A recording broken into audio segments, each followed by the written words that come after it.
followed by the abrupt entrance of a tall, slender young man, who hastily advanced towards the table around which the company was seated.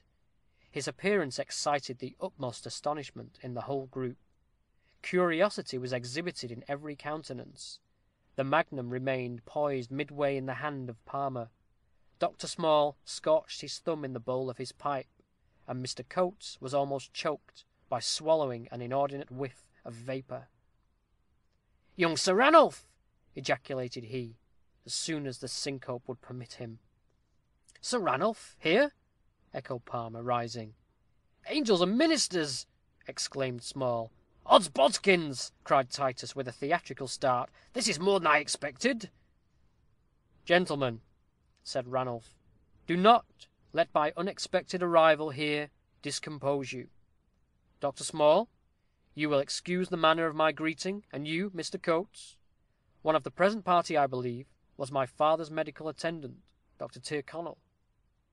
"I had that honor," replied the Irishman, bowing profoundly.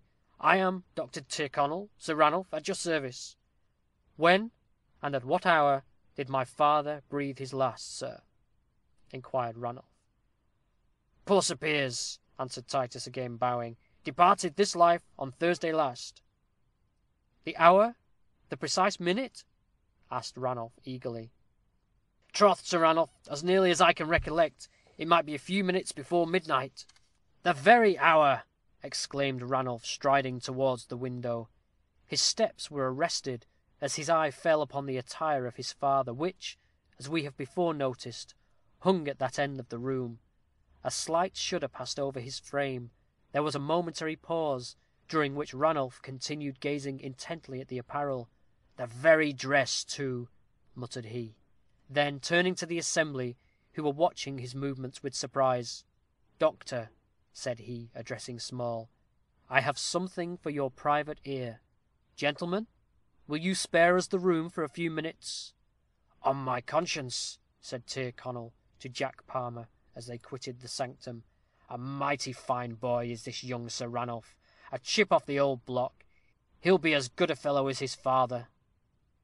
"No doubt," replied Palmer, shutting the door. "But what the devil brought him back just in the nick of it?" End of Chapter 9. Book 1.